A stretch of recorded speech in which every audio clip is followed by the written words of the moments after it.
Dan saya takut nanti jika saya melakukan sholat ini secara berkelanjutan, saya takut ini akan diwajibkan atas kalian. Dan itulah yang ada bagi Nabi Muhammad SAW, di mana sesuatu yang diistiqomahkan oleh Rasul tidak jarang itu menjadi sesuatu yang wajib, di mana Rasul SAW mengatakan, laula an asyqa ala ummati la amartuhum bisiwak inda kulli sholatin. Beliau bersabda, kalau tidak saya takut memberatkan kepada umatku, akan saya wajibkan mereka bersiwak di setiap ketika mereka akan menjalankan sholat. Bismillahirrahmanirrahim. Assalamualaikum warahmatullahi wabarakatuh. Alhamdulillahi ma'ana rabbi akhir rabb wa wasitatna al-musyaffa' abduhu al-muntakhab. Allahumma salli wa sallim ala sayyidina Muhammadin salatan taghfiru biha jami'ad dhunub wa ala alihi wa sahbihi wa tabi'ina wa man bihadihi muqtada. Asyhadu an la ilaha illallah wa anna sayyidana Muhammadan abduhu wa rasuluhu sayyidil ajami wal arab. Ikhwan dan akhwat yang dirahmati oleh Allah, alhamdulillah Allah telah memberi kita nikmat yang luar biasa, sehingga dengan jauhnya jarak kita, ada yang menghadiri kajian ini dari luar negeri, ada juga yang menghadirinya dari Jakarta, ada juga yang menghadirinya dari Kalimantan dan lain sebagainya. Semoga kita diberi oleh Allah tidak hanya berkumpul di dunia saja, tapi juga sampai kelak di akhirat dalam keadaan sehat walafiat. Serta kita lanjutkan kajian yang sudah kita awali semalam, yaitu tentang beberapa sunnah-sunnah yang ada di bulan Ramadan. Serta kita berharap dengan kajian ini bisa menyempurnakan puasa Ramadan kita yang hanya tersisa beberapa hari lagi. Semoga Allah memberi panjang umur kepada kita dan memberikan kesempurnaan dalam Ramadan tahun ini, sehingga Allah menjadikan Ramadan tahun ini adalah Ramadan terbaik dari seumur hidup kita. Sehingga kita sama-sama tahu doa yang sama-sama kita hafalkan, yaitu Allahumma barik lana fi Rajab wa Sya'bana wa ballighna Ramadan. Ya Allah, berikan kami berkah di bulan Rajab, berikan kami berkah di bulan Sya'ban, wa ballighna Ramadan, dan sampaikan kami ke bulan Ramadan. Beda doa antara apa yang kita doakan di bulan Rajab atau yang kita doakan di bulan Sya'ban dengan yang kita doakan di bulan Ramadan, di mana kita berdoa kepada Allah, ya Allah, berikan kami berkah di bulan Rajab, berikan kami berkah di bulan Sya'ban, dan untuk Ramadan kita tidak meminta berkah, akan tetapi minta, ya Allah, sampaikan kami ke bulan Ramadan. Wa ballighna Ramadan. Wa ballighna Ramadan di sini maksudnya adalah sampaikan saja di Ramadan, karena Ramadan segalanya adalah berkah. Ramadan segalanya adalah rahmah. Ramadan segalanya adalah itqun minan nar. Ramadan rahmat, kasih sayang Allah dan lain sebagainya, dan segala yang terbaik ada di bulan Ramadan. Sehingga seakan seseorang yang sudah mengetahui bagaimana jalan pulang setelah dia tersesat, dia hanya menyatakan, tolong antarkan saya sampai ujung desa ini, sehingga kalau saya sampai di jalan raya, saya sudah tahu bagaimana cara pulang. Seperti itulah seseorang berdoa di bulan Ramadan, sampaikan saja saya di bulan Ramadan, ya Allah, karena Ramadan insya Allah akan menjaga kita dari amal-amal yang buruk. Ikhwan dan akhwat yang dirahmati oleh Allah, sudah kita awali semalam tentang sunnah-sunnah yang ada di bulan Ramadan, tentang puasa, juga tentang berbuka di bulan Ramadan, dan juga tentang sunnah bersahur dan lain sebagainya. Maka pada malam hari ini kita niatkan untuk sedikit mengkaji tentang hal yang kita laksanakan di bulan Ramadan, khususnya yaitu sholat tarawih, yang semoga tahun ini meski ada wabah, diberi kesempatan kita oleh Allah untuk bisa sholat berjamaah di masjid atau di mushola terdekat. Ikhwan dan akhwat yang dirahmati oleh Allah, di antara sunnah puasa adalah istiqomah dalam sholat tarawih dan witir, berada di masjid atau di mushola atau di rumah bagi akhwat, karena sebaiknya bagi seorang wanita itu sholat tarawihnya ada di rumah, tidak dianjurkan keluar, karena keluarnya seorang wanita itu bisa menimbulkan fitnah baik bagi dirinya atau bagi orang-orang yang ada di sekitarnya. Akan tetapi bagi mereka yang ikhwan laki-laki, dianjurkan untuk bisa tarawih secara berjamaah di masjid atau di musola terdekat. Ikhwan dan akhwat yang dirahmati oleh Allah, ketahuilah bahwa Rasul sallallahu alaihi wasallam bersabda, "Man qama ramadhana imanan wa ihtisaban ghufira lahu ma taqaddama min dhanbi." Beliau bersabda, barang siapa yang mendirikan ibadah di bulan Ramadan imanan, dengan penuh iman, wa ihtisaban, dan dengan penuh harapan akan keutamaan yang didapat, ghufira lahu ma taqaddama min dhanbi, akan diampuni segala dosanya oleh Allah.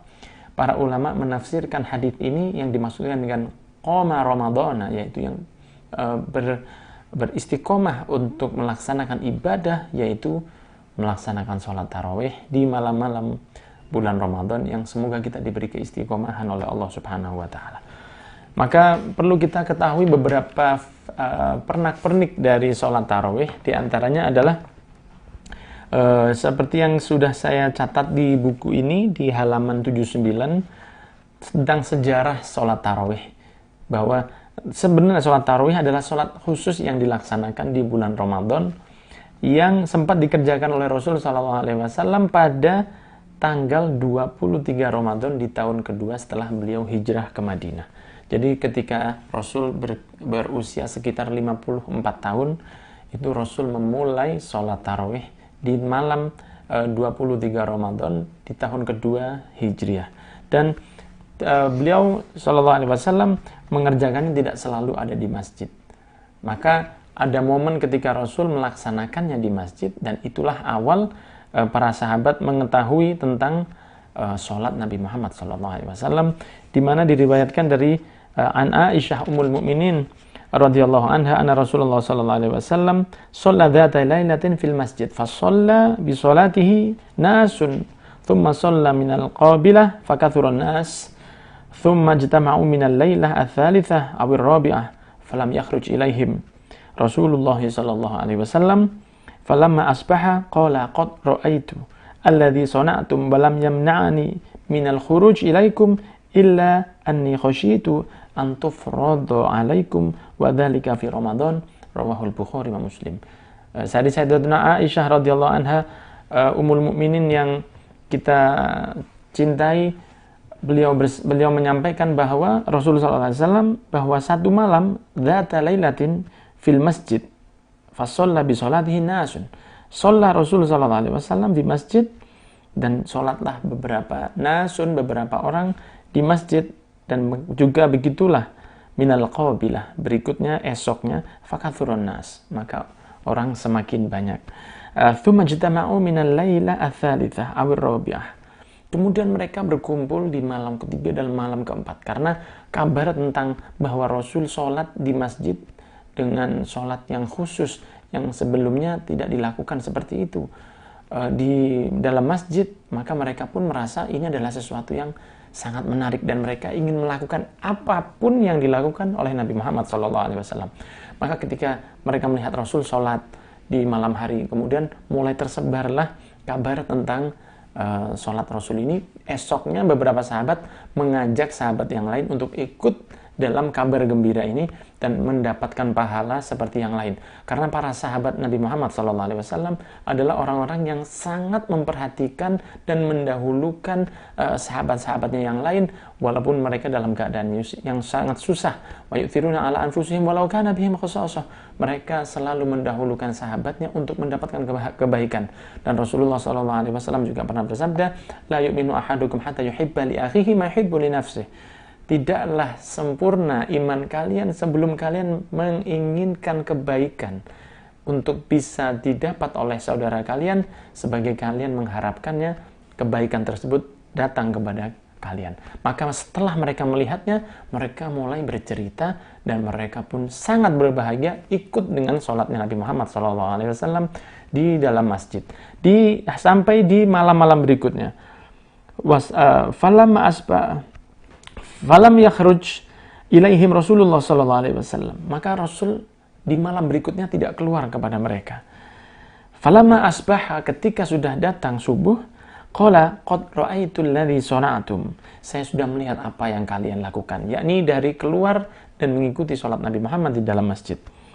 Walam yamna'ani minal khuruj, dan tidaklah membuat saya tidak jadi keluar ilaikum kepada kalian illa anni, kecuali saya khasyitu, saya takut antufrada alaikum wadzalika fi Ramadan. Dan saya takut nanti jika saya melakukan sholat ini secara berkelanjutan, saya takut ini akan diwajibkan atas kalian.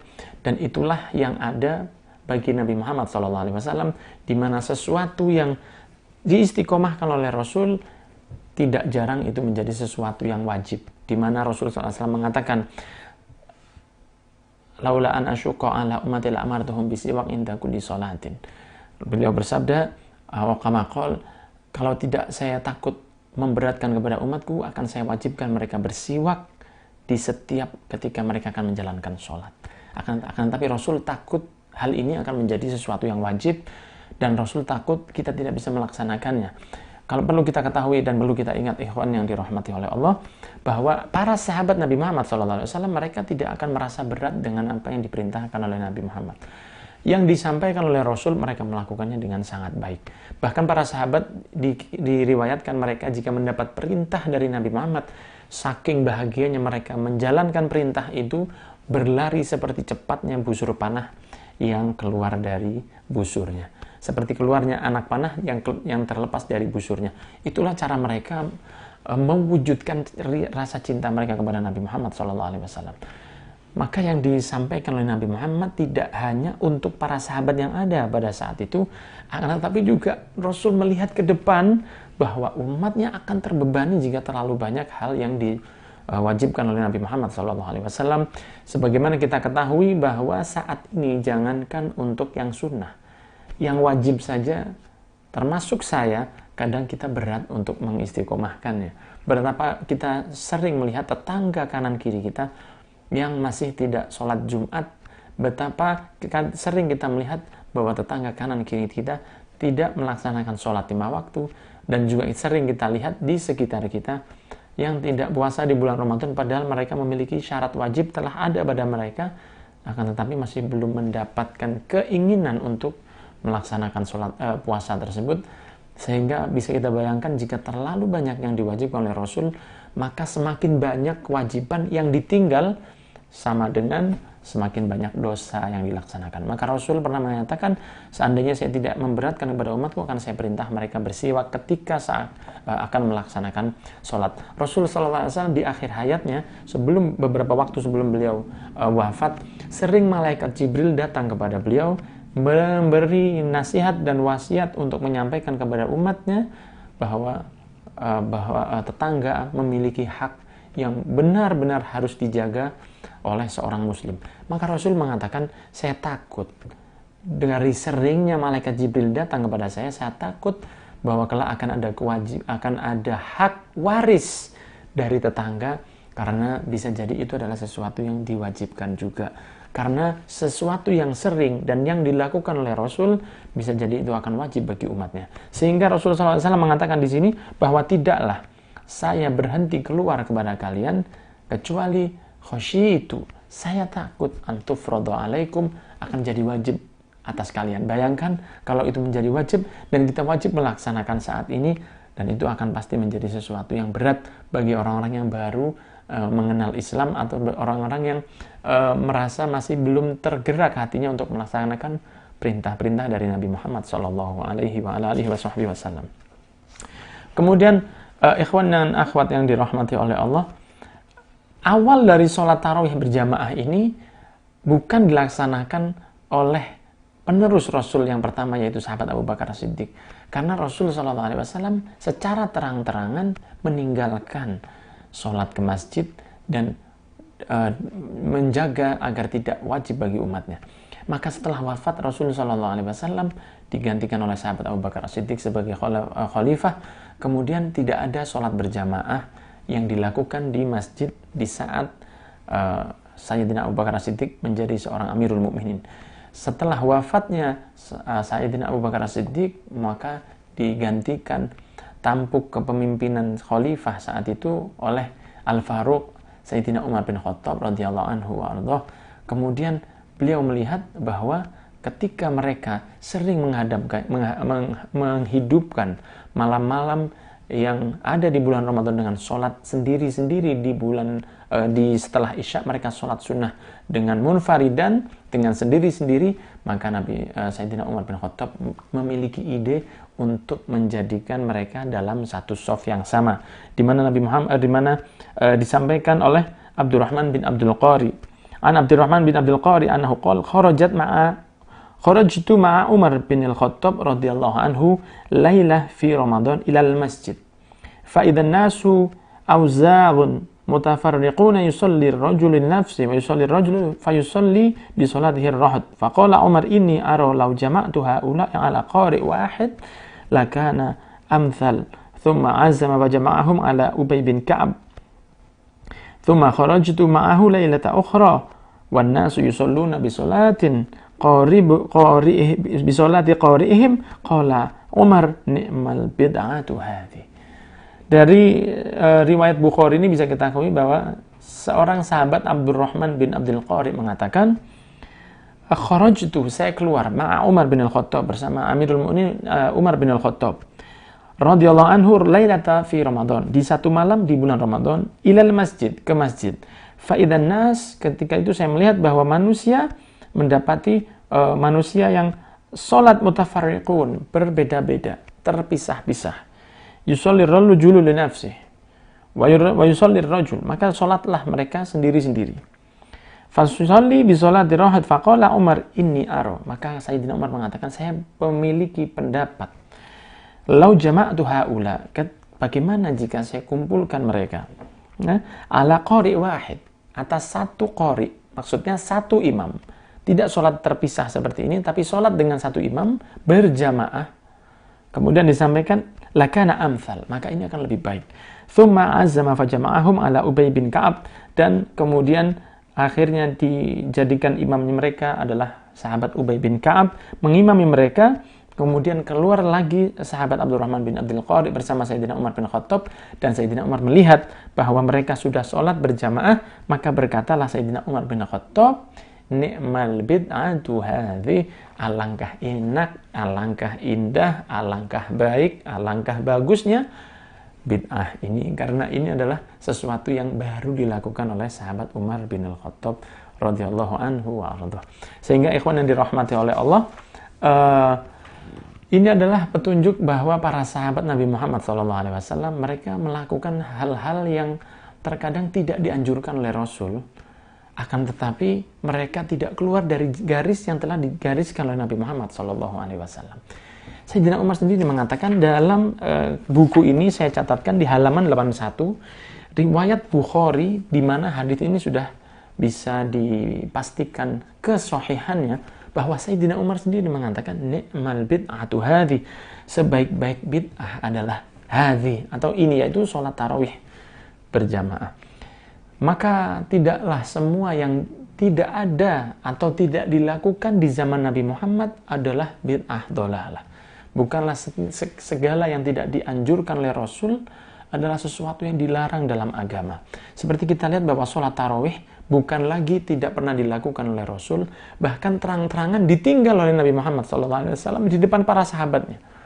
Ditinggal oleh Nabi Muhammad SAW di depan para sahabatnya, dan Rasul tidak keluar lagi. Akan tetapi datang Sayyidina Abu Bakar dan beliau tidak melakukan sholat berjamaah tarawih. Datanglah Sayyidina Umar bin Khattab, dan Sayyidina Umar bin Khattab lah yang menganjurkan sholat tarawih secara berjamaah. Dan perlu digarisbawahi dalam hadis ini, beliau mengatakan seindah-indahnya bid'ah hal yang seperti ini. Maka beberapa sahabat melakukan hal-hal yang atas inovasi mereka, akan tetapi tidak keluar dari koridor yang telah digariskan oleh Nabi Muhammad SAW. Sebagaimana seorang sahabat yang sangat kita ketahui, yaitu sahabat Bilal bin Rabah, yang ditanya oleh Rasul SAW ketika Isra wal Mi'raj, pulangnya Rasul dari Isra wal Mi'raj, menyatakan kepada sahabat Bilal bin Rabah, wahai Bilal, apa amal yang paling engkau harapkan dalam kehidupanmu? Karena demi Allah, saya mendengar derap langkah sendalmu ada di surga semalam. Subhanallah, Rasul SAW sudah mendengar sendal Bilal bin Rabah ada di dalam surga ketika malam Isra wal Mi'raj.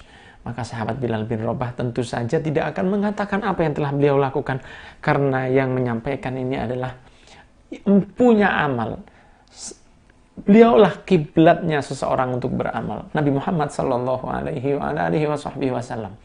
Akan tapi beliau mengatakan, amal apa saya ya Rasul? Amal apa yang pernah saya lakukan wahai Nabi? Hanya saja saya berharap agar Allah bisa memberi rahmatnya karena saya melakukan satu amal, yaitu sholat sunnah setelah saya berwudu, dan itu tidak dilakukan sebelumnya oleh Nabi Muhammad SAW, dan itu murni dilakukan oleh sahabat Bilal bin Rabah. Apakah dilarang oleh Rasul SAW? Apakah Rasul mengatakan bahwa ini bid'ah, wahai Bilal, kamu nanti bisa tidak selamat di hari kiamat, engkau bisa melakukan sesuatu yang dimurkai oleh Allah? Tidak, akan tapi Rasul mengatakan, saya mendengar derap langkah sendalmu ada di dalam surga. Jika sahabat Bilal setelah berwudu kemudian minum minuman keras, pasti itu adalah sesuatu yang dibid'ahkan. Jika sahabat Bilal setelah melakukan wudu kemudian membuka auratnya di depan orang lain, pasti itu adalah sesuatu yang sifatnya bid'ah. Tapi yang dilakukan oleh sahabat Bilal bin Rabah adalah beliau sholat 2 rakaat sunnah setelah berwudu, dan itu diperbolehkan oleh Nabi Muhammad SAW. Ada lagi kisah seorang sahabat yang istiqomah untuk membaca surat Al-Ikhlas, Qul huwallahu ahad, sebelum membaca surat pendek ketika beliau mengimami di satu tempat. Maka setelah berulang kali sahabat tadi membaca surat yang sama, Qul huwallahu ahad, baru ayat atau surat yang lain, Qul huwallahu ahad, baru surat yang lain, maka salah satu sahabat mengadukan hal ini kepada Nabi Muhammad SAW sambil mengatakan, ya Rasulullah, saya melihat sesuatu yang tidak pernah engkau lakukan sebelumnya.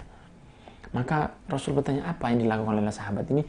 Mereka mengatakan bahwa si sahabat yang mengimami kita ini, jika sholat membaca Qul huwallahu ahad, kemudian baru membaca surat yang lain. Apakah ini diperbolehkan ya Rasul? Maka dipanggil oleh Nabi Muhammad SAW, apa yang kau lakukan? Bahwa saya mencintai surat Al-Ikhlas ya Rasul. Saya mencintai surat yang sangat dimuliakan oleh Allah ini. Maka apa jawaban Nabi Muhammad SAW? Qul huwallahu ahad ta'dilu thuluthal Qur'an. Qul huwallahu ahad, surat Al-Ikhlas, ta'dilu thuluthal Qur'an, menyamai keutamaannya seakan sepertiga Al-Quran. Ini bukti bahwa sahabat yang menjalankan satu perbuatan yang belum diajarkan oleh Nabi Muhammad SAW, akan tetapi tidak keluar dari garis yang telah digariskan oleh Rasul SAW, maka itu diperbolehkan dalam agama. Dan Nabi sendiri mengatakan bahwa nikmatu bid'ati qul huwallahu ahad ta'dilu thuluthal Qur'an, bahwa qul huwallahu ahad menyamai sepertiga Al-Quran. Maka ini diperbolehkan meski belum diajarkan oleh Nabi Muhammad SAW. Dan ada seorang sahabat juga yang sebelum dieksekusi oleh musuh Islam, sahabat Hatim kalau saya tidak salah, kemudian sebelum dia dibunuh, kemudian dia ditanya, apa permintaan terakhirmu? Dia mengatakan, saya mau sholat 2 rakaat. Maka diperbolehkan oleh seorang kafir yang akan membunuhnya, dia kemudian sholat dan dipercepat sholatnya. Kemudian dia mengatakan, kalau saja bukan karena saya takut kalian akan menghina saya sebagai muslim untuk memperlama sholat saya, sehingga kalian takut, kalian akan mengatakan bahwa seorang muslim adalah pengecut, maka akan saya perpanjang sholat saya karena saya akan menghadap Allah setelah ini. Akan tetapi saya menjaga hal itu, maka saya buat sholat saya ringan. Itu adalah sholat sunnah yang dilakukan seseorang untuk sebelum dieksekusi, dan setelah itu beliau pun wafat dalam keadaan syahid. Mendengar hal ini, Rasul tidak mengatakan bid'ah atau engkau haram atau dia akan termasuk orang yang tidak selamat dan lain sebagainya. Bahkan didoakan oleh Nabi Muhammad SAW. Maka ikhwan dan akhwat yang dirahmati oleh Allah, banyak hal-hal yang kita lakukan dari amal ibadah keseharian kita, dari mungkin membaca maulid dan lain sebagainya, yang isi maulid tidaklah keluar dari apa yang telah digariskan oleh Nabi Muhammad SAW, atau membaca hal atau ziarah kubur dan lain sebagainya, mendoakan orang-orang yang telah wafat sebagaimana Nabi Muhammad mendoakan jenazah yang sedang wafat. Allahumma ighfir lahu warhamhu wa'afihi wa'fu anhu, didoakan oleh Rasul sallallahu alaihi wasallam. Maka kita juga mendoakan mereka, sehingga yang kita laksanakan dari acara maulidan dan lain sebagainya itu tidak keluar dari yang telah dikoridorkan oleh Rasul. Karena contoh maulid isinya tidak lebih dari 4, yaitu membaca Al-Quran, membaca sirah Nabi, membaca pujian untuk Rasul, dan berdoa. Dan itu adalah semua ada dalilnya. Akan tapi kita tidak akan dalam hal ini, cuman kita hanya membahas bahwa keutamaan tarawih awalnya adalah sebuah yang dikatakan oleh sahabat Umar bin Khattab adalah sebagai bid'ah hasanah yang sangat diindahkan. Kemudian ikhwan dan rahmati oleh Allah, kita juga akan membahas tentang rakaat dalam sholat tarawih. Rakaat dalam sholat tarawih bermacam-macam. Ada pendapat yang mengatakan 36 rakaat dan 39 dengan witir. Ada sholat yang 20 tarawih, 23 dengan witirnya. Ada yang 8 tarawih dan 3 dengan witirnya. Yang perlu kita garis bawahi di sini adalah bahwa 8 atau 23 atau 36 semuanya boleh dilaksanakan, dan itu insya Allah akan mendapatkan keutamaan dari kemuliaan tarawih. Karena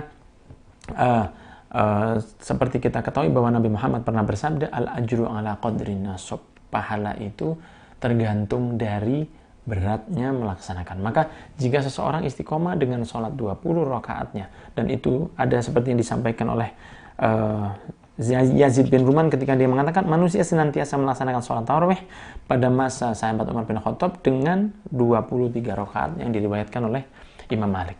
Dan juga ada yang diriwayatkan 8 rakaat, dan juga ada pendapat yang mengatakan 36, 39 dengan witirnya.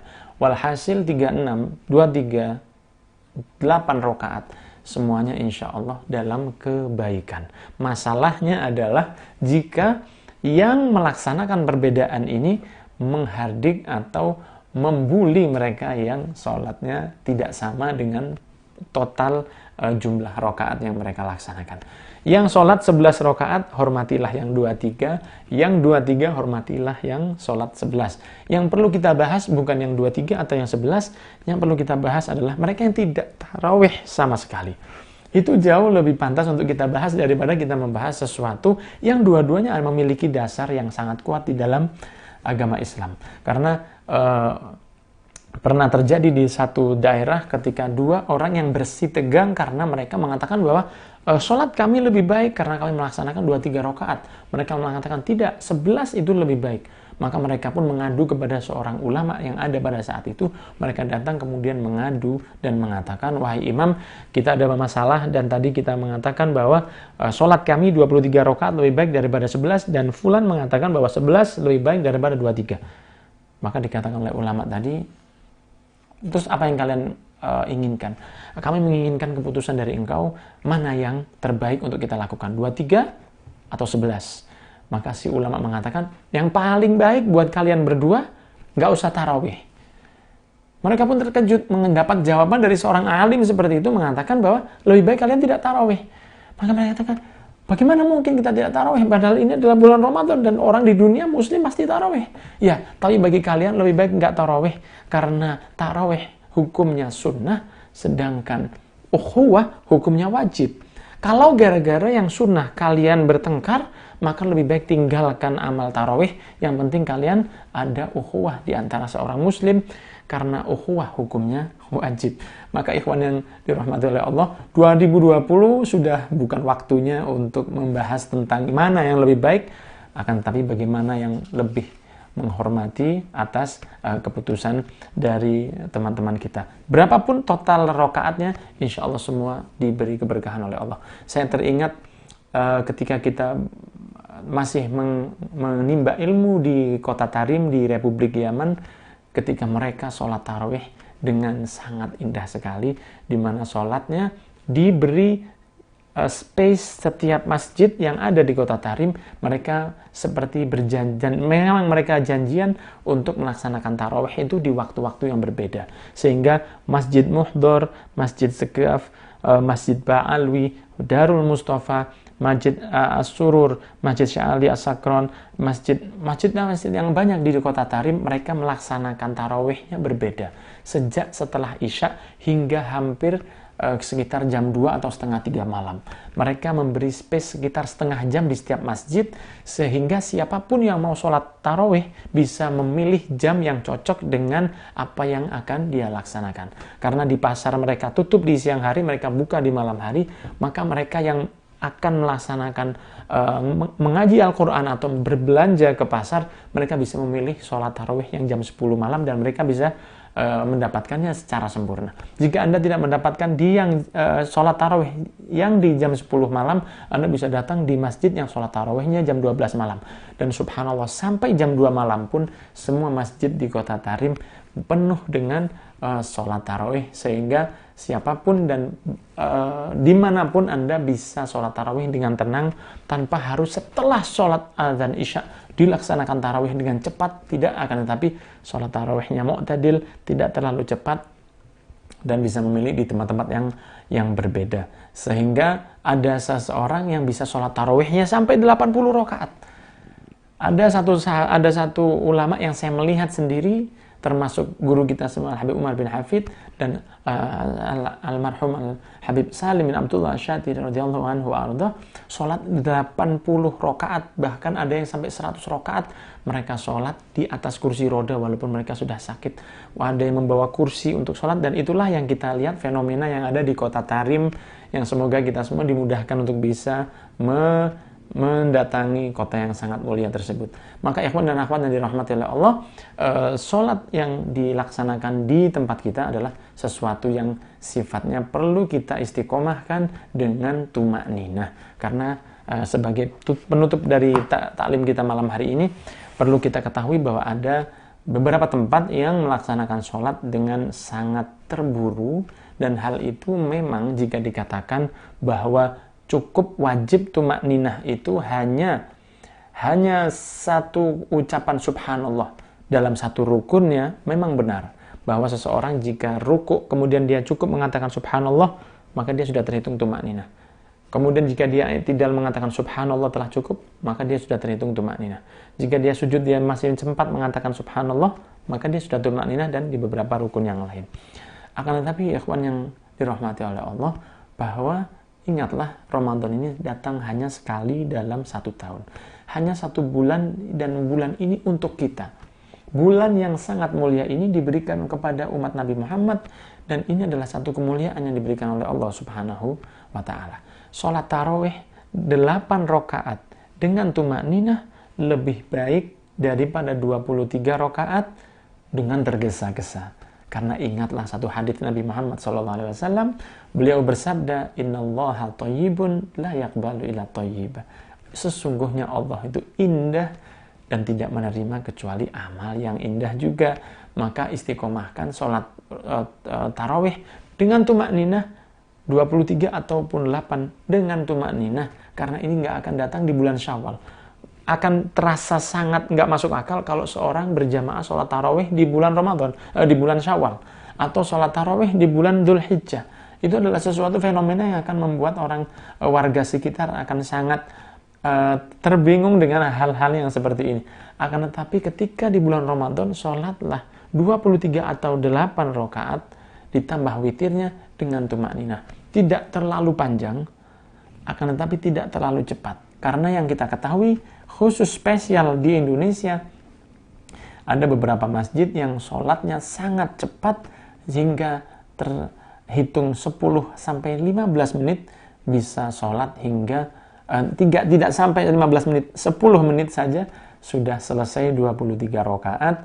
Dan sering kita lihat videonya bahwa banyak makmum yang nggak sempat ruku sudah berdiri lagi untuk i'tidal. Padahal ruku ada hitungannya, punggung harus lurus dan harus membaca subhanallah minimal seperti itu. Kemudian i'tidalnya belum sempat berdiri dengan sempurna, dia sudah tergesa-gesa untuk turun mengejar imam. Dan di belakang banyak orang yang sudah tua, banyak orang yang kurang sehat, dan lain sebagainya. Sehingga banyak rukun yang tertinggal. Dan itu akan ditanggung oleh imamnya, karena semua melaksanakan sesuai dengan yang dilaksanakan oleh imam. Hingga ikhwan dan akhwat yang dirahmati oleh Allah, selesai tarawih selama kurang lebih 10 menit, 23 rakaat, duduk beberapa hadirin jamaah di situ berkeringat luar biasa seperti baru melaksanakan kegiatan olahraga atau yang lain, ketahuilah Allah Subhanahu wa taala tidak pantas kita hadapi dengan cara yang seperti itu. Seandainya kita menghadapi seorang gubernur atau camat atau yang ada di pejabat di sekitar kita, kemudian kita akan memberi proposal untuk pembangunan musola atau pos kamling yang ada di kampung, kemudian kita mengatakan dengan perkataan yang begitu cepatnya, maka tentu saja tidak akan diluluskan permintaan kita oleh pejabat tadi. Jika kita bertemu dengan calon mertua, kemudian kita ngomong dengan begitu cepatnya, saya yakin si calon mertua tidak akan menikahkan anaknya dengan Anda. Tapi ketika kita bertemu dengan seorang pejabat dan kita membutuhkan bantuan darinya, proposal yang kita bawa, maka kita akan dengan penuh senyum, dengan penuh pujian. Bahkan kalau si pejabat tadi bercanda, nggak lucu pun, kita akan berusaha memaksa untuk tertawa, walaupun tawa itu adalah tertawa yang bohong, tetapi kita akan tetap bertertawa. Yang penting Bapak senang dan saya bisa mendapatkan proposal saya. Saya akan berakhlak, saya akan ngomong dengan baik, saya akan berpakaian dengan baik, saya akan melepas sepatu saya akan mengatakan, padahal ketahuilah tidak bisa jadi Anda lebih baik dari pejabat tersebut. Maka bagaimana ketika kita menghadapkan proposal kita ke hadapan Allah Subhanahu wa ta'ala? Kita ingin mendapatkan yang dikatakan oleh Rasul, ghufira lahu ma taqaddama min dhanbi, man qama ramadhana imanan wa ihtisaban, ghufira lahu ma taqaddama min dhanbi. Kita ingin dosa kita diampuni oleh Allah. Kita punya proposal ampunan dosa yang kita berharap agar kelak yaumil qiyamah dosa kita diampuni oleh Allah Subhanahu wa ta'ala. Semoga malaikat penulis amal keburukan dihapus apa yang telah ada di catatan kita. Maka ketika kita memberi proposal dalam tanda kutip sholat tarawih, berikan proposal terbaik kepada Allah. Sholatlah dengan istiqomah, sholatlah dengan tumakninah. Kalau memang 23 dianggap terlalu panjang, maka sholatlah 8 rakaat dengan tumakninah. Dan jangan ditinggalkan untuk sholat witir, istiqomahkan minimal 3, maksimal 11. Dan ketahuilah ikhwan dan akhwat yang dirahmati oleh Allah, tidak hanya di bulan Ramadan istiqomahkan sholat witir, juga ketika di hari-hari biasa, karena sholat witir tidak hanya untuk di bulan Ramadan, tapi sholat witir juga dilaksanakan, sangat disunahkan oleh Rasul SAW untuk dilaksanakan setiap malam. Semoga pembahasan kita pada malam hari ini bisa menambah ilmu kita dan kita dijadikan oleh Allah orang-orang yang selamat di dunia wal akhirah. Jazakumullah khairan katsira atas kehadirannya, dan semoga kita tidak hanya berkumpul di dunia tapi juga sampai di akhirat dalam keadaan yang terbaik. Wassallallahu ala sayyidina Muhammadin wa ala alihi wa sahbihi wasallam. Walhamdulillahirabbil alamin. Mohon maaf kalau ada kesalahan. Wassalamualaikum warahmatullahi wabarakatuh.